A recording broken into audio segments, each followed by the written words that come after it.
நீங்க நண்பரா வந்திருக்கீங்களா இல்ல பகைவரா வந்திருக்கீங்களா? அதுல உனக்கு என்ன சந்தேகம்? நீங்க தலைவர் காலையின் அமைச்சரா இருப்பவர்னு சொல்லாத, இருந்தவர்னு சொல்லு. செல்லாத்தா கவுண்டருடைய பொல்லாத போதனைகளும் பெரியமலை கொழுந்து கவுண்டருடைய மாபாதக அறிவுரைகளும் அந்த காளி மன்னனுக்கு புனித வேதம் ஆயிட்ட பிறகு அங்க இருக்கிறதுல அர்த்தம் இல்லைன்னு தெரிஞ்சுக்கிட்டு ஒரே ஒரு சோழ மன்னங்கிட்ட போய் உண்மையெல்லாம் எடுத்து சொல்லி உங்களுக்கு ஆதரவா உதவி படையோடு ஓடோடி வந்திருக்கேன். நன்றி ஐயா, நன்றி. நான் முதல்ல போய் அண்ணன் கிட்ட சொல்றேன்.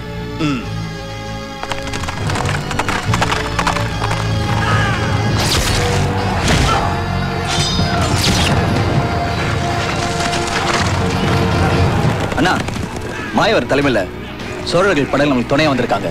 சங்கர், ரொம்ப சந்தோஷப்படாத.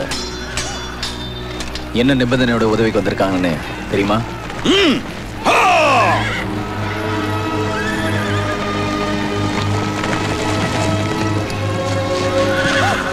வணக்கம் மாயவர் ஐயா. வணக்கம். உங்க உதவிக்கு ரொம்ப நன்றி. ஆனா எங்களுக்கு ஒரு சின்ன சந்தேகம். என்ன சந்தேகம்?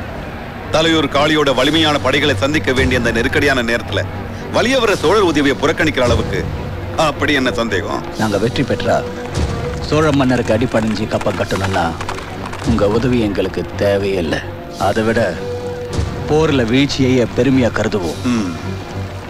அப்படின்னா வளநாட்டுல நீங்க விரும்புறது சுதந்திர ஆட்சி, யாருக்கும் கப்பம் கட்டாத ஆட்சி. உங்க நிபந்தனைகளுக்கு சோழர்கள் சார்பா நான் உறுதி அளிக்கிறேன். நன்றி ஐயா. ஆனா என் தரப்புல இருந்து ஒரே ஒரு நிபந்தனை. வெற்றிக்கு அப்புறம் சோழர்கள் தர விருந்துல அவசியம் நீங்க கலந்துக்கணும். அவசியம் கலந்துப்போம்.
என்ன பெரியமலை கொழுந்து பின்னாடி குத்த வரீங்க? இது போர் தர்மம் இல்லையே. அது பெரியமலை கொழுந்தா? அதான உங்க பேரு? உங்க குடும்பத்தை வேரோட கருவறுக்க நான் எந்த தர்மத்தை மீற வேண்டாம். உன் பாட்டி என் பொண்டாட்டி பெருமாயி சாவுக்கு காரணமா இருந்த உங்க அப்பனையும் ஆத்தாளையும் அழிக்க தாண்டா நான் காளியோட போய் சேர்ந்தேன். வெத்தலை பாக்கு போட்டுட்டு திண்ணையில உட்கார வேண்டிய வயசுல வாழை தூக்கிட்டு போருக்கு வந்தது இல்லாம ஏன் கூடயே சண்டையா? இதுவே வேற யாராவது இருந்திருந்தா இந்நேரம் உங்க தலை தையில உருண்டிருக்கும். பாத்தீங்களா, உங்க வாள் உங்க பேச்சு கேட்கல. இப்ப நான் சொல்றது கேளுங்க. கையால சண்டை போடுவோமா?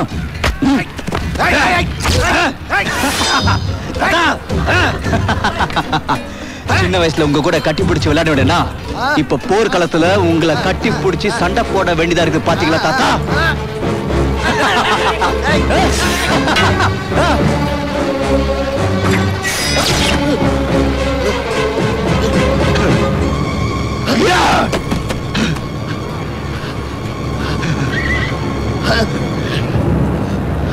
என்ன அறியாம பல கொடூரமான நாயை வச்ச ஆசை வேலையெல்லாம் செஞ்சுட்டேன். துஷ்டனோட சேர்ந்தா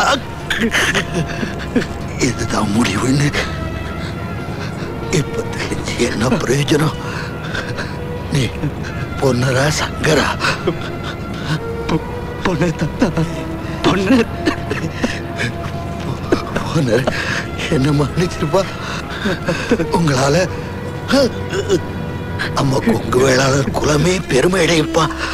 மக்கள் எல்லாம் போற்ற அளவுக்கு நீங்க உயர்ந்து நிப்பீங்கப்பா.